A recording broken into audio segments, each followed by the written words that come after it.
Kurumjari, Namaskar, good evening friends. Thank you for coming. ये briefing जो है कल एक घटना हुआ मणिपुर में. This is the continuation of the same unabated violence that we have witnessed in our state of Manipur since 3rd May 2023. Yesterday, in a place,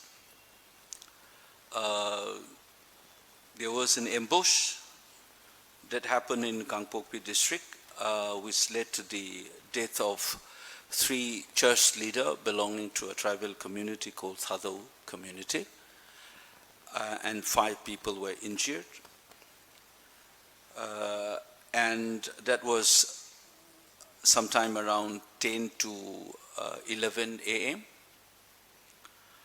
And in the evening again, around 6:30, another violence happened in None district, where a man belonging to a minor tribe, Chiru tribe, was also killed. In both the cases, it was an ambush by unidentified armed men.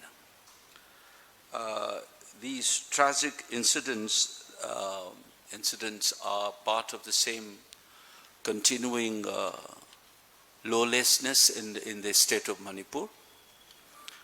The first is both the sites are very sensitive since 3rd of May 2023.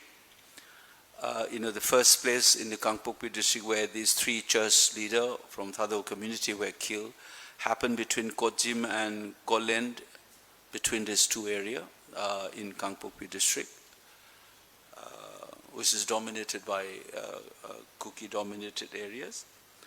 And another area in None district, which is called Zozang Tek, the second incident happened, which if you recollect in my speech in Parliament, I have referred to this place as Bermuda Triangle of the state, where we have earlier cases where one Linthoing Ambi, a young girl disappeared. We don't know about her whereabouts. This was at the beginning of the crisis. So the lawlessness continues, and unfortunately, the government of India is not they have not been taking any interest since the very beginning, and we have been insisting that if the government wants to stop this, they could have done it long time back. I must also remind you that this incident that happened yesterday, prior to that, there was also a massive attack on Indian villages near the Indo-Myanmar border. These villages are at Choro, Namli and Wangli areas. These are primarily villages belonging to the Tangkhul tribes. And the reports say that armed elements from Myanmar are involved. They are the ones which are involved in this attack. They burned down houses and marketplaces in these 3 villages. So the violence that started on 3rd of May 2023 has expanded. We know that since last 2-3 months, what happened in Litan, in Kamjong, Ukhrul area, and it continues. And it seems that those who want to destroy Manipur is bent upon expanding this crisis across community. Now it's no longer between 2 communities, it's within the tribal communities of broadly the Kukis and Nagas, so to speak. These crises have been developing, and the intentions seem to be very clear, that create lawlessness and pressure whoever is the authority and destroy Manipur. That's the plan that some of these forces, in collusion with those inimical forces from outside the country, they have been doing it. And unfortunately, the government has not taken appropriate action still. As it happened, right from the day one, we have so many deployments of Central Security Forces and Manipur Police. In these areas also you have, for example, this Wangli and Namli Choro incident. There are Central Security Forces deployments, barely few meters and kilometers in and around these places. This is the border area. How is that we couldn't prevent and stop or hunt down those perpetrators? This has left the people of the state to wonder whether government of India is not merely failing to do the job, to ensure that people have their fundamental rights and their property is being protected. It's not simply a matter of failure of the government. People begin to think, to suspect that the government of India is complicit in these affairs, these unfortunate incidents. If we look at it as simply a matter of abject failure, we will miss the true picture of what is happening. That has been the concern among many observers in Manipur now, that certain elements of the Indian state are actively participating, and BJP, its typical polarization of society which they are used to, they are pursuing this along with these inimical forces. That's the general feelings that we have. But for us, in our party, what we have been saying is that the government must ensure that they take care of the people of this state and protect the life and property of the citizens in that state. Unfortunately, they have not been able to do it.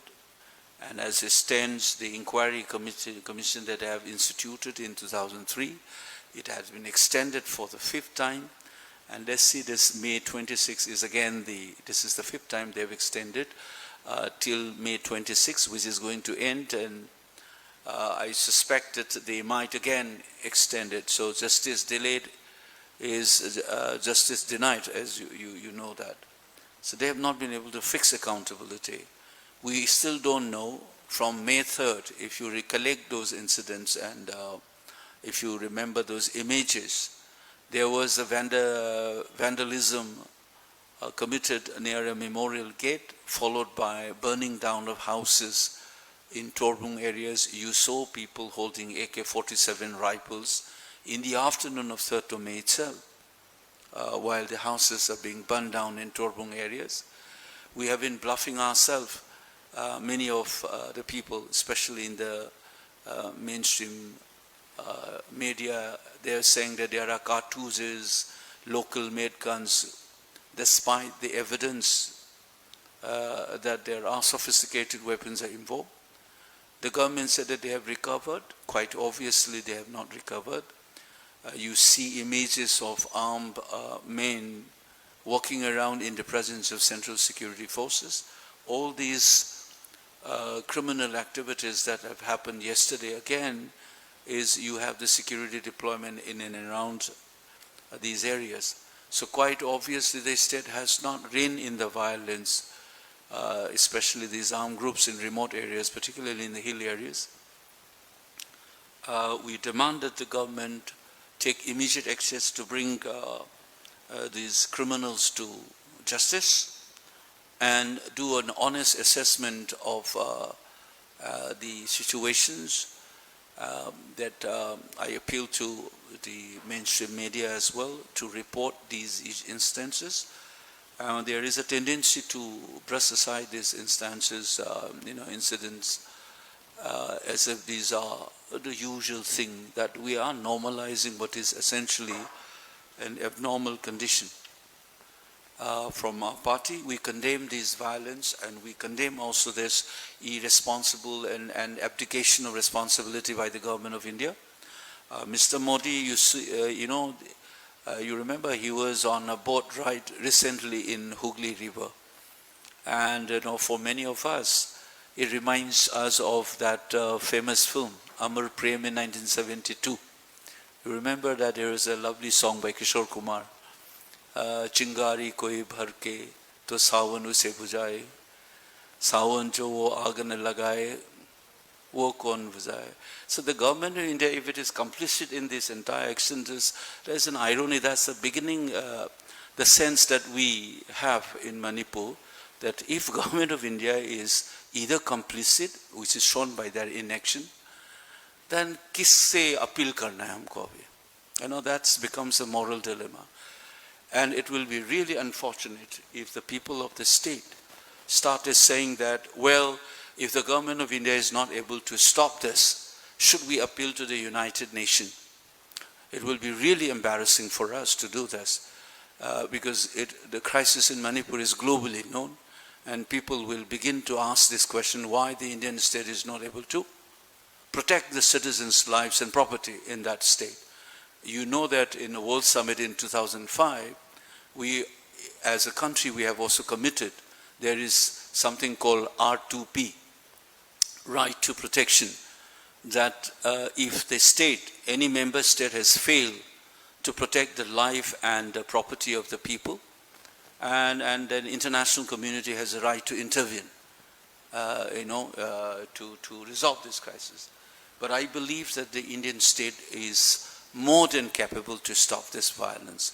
It is sheer irresponsibility and unethical on the part of the government of India to have allowed this to happen. And both in Imphal and Delhi, they are in power. And the fact that they have not resolved is not only a matter of the life and property of the people of the state, but also it has going to expose our country to international embarrassment. If anything of this kind of R2P being invoked by people of this state, it started appealing to the UN, it will be really, really unfortunate for us as a country, and will be, embarrassing as well. So I think we appeal to the government of India to bring out the report of the inquiry committee, which is now being headed by retired Justice Balbir Chauhan. You know that Ajay Lamba Justice has resigned, and they have said it initially when they instituted this commission of inquiry in 2003 June, is within 6 months they're supposed to give it. I think accountability for this violence must be fixed, and then culprits of these violence must be brought to justice, and immediately government must take hard decisions to crack down on these armed groups operating with impunity. But as I suggested, increasingly as government has not done its job, suspicions of the government's own agencies being involvement is doing round the corner in the state of Manipur, which is unfortunate for us, which is avoidable, certainly avoidable things. It will be a result of the abject failure and irresponsible manner in which the government of India has behaved towards the crisis in Manipur. So we should not lose any more lives. This is continuing it. For the last 2-3 months, this fair has expanded to the hills between the tribal communities as well. I think that's the issue that the government of India, I know we are very, concerned, and our attention is with the elections in the rest of the country and results and so on. But please do not forget Manipur is the government of India's responsibility, which has not been performed so far. And we as a responsible party demand that government of India must protect the life and property of the citizens of the state of Manipur. Thank you so much. I'll take if you have any question. I think there's, one of the first thing we need to do is the state law enforcing machineries must be recovered, restored, and revamped. Manipur police is almost defunct, and they are the first line of law and order. They are the one who primary institution to run law and order. Manipur police must be restored, revamped, and the government of India uses its own armed forces. All these incidents happen while you have deployment of this. So you should also pull up these officers and fix accountability, why these things have happened despite the deployments. And then armed groups, particularly in hill areas where these things have been happening now. In Imphal and other areas, we have seen more or less the free movement of armed people. You will not see it now. It's been controlled. I think the government must rein in these armed groups in the hill areas, and citizens' rights to live in peace and normal life should be ensured by the state. And as I said, the accountability must also be fixed. You know, that is what we would demand. Anything else? Doctor Koijam, जिस तरह से कल 3 लोगों की हत्या हुई, हिंसा थमने का नाम नहीं ले रही है, वहीं मणिपुर गृह मंत्री गोविंद दास कोंथोजम ने कहा कि पिछले 2 दिनों के अंदर नगा और कुकी समुदाय के लगभग 38 लोगों को बंधक बनाया गया है। आखिर ये हिंसा कैसे थमेगी? एक तरफ हत्या हो रही है, वहीं 38 लोग बंधक हैं। Well, you know, there are contradictory informations coming, you know, that's usual. जो न शुरू से गोल पोस्ट बदलने का जो आदत है इस गवर्नमेंट में है, कोई कुछ कहेगा, अभी कोई कहेगा कि इसमें ये नहीं इन्वॉल्व है, ये एथनिक प्रॉब्लम है, कभी कहेगा बाहर से आए हुए हैं. So they have been saying, I think the all said and done, what they are trying to do is that, you know, some people are, we have also reports saying that it could, you know, a lot of their internal crisis within the party is getting manifested in this violence. That has also become one factor that you can see any observer back home in Manipur, जो उसका party का अंदर में जो crisis है, that has always been a problem. Remember that at the beginning, उसका जो पहला गवर्नमेंट की खुद का कैबिनेट मिनिस्टर कोई कहता है मणिपुर को बंटवारा करना चाहिए, दूसरा कैबिनेट डिसीजन लेता है कि मणिपुर के इंटीग्रिटी मेंटेन करेगा.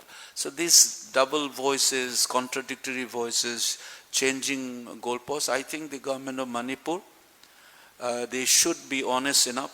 If they are not able to handle it, if they are under the diktat of the union government, they should openly say it and either protest or resign. I mean, that's the things that people of the state would expect. You said it, we couldn't do it, center is dictating terms, so it's unacceptable, we are moving out, or otherwise confront and say that constitutional का जो हमारा government का right है हमको देना चाहिए. That's what people generally feel in Manipur. Then, anything? Thank you so much.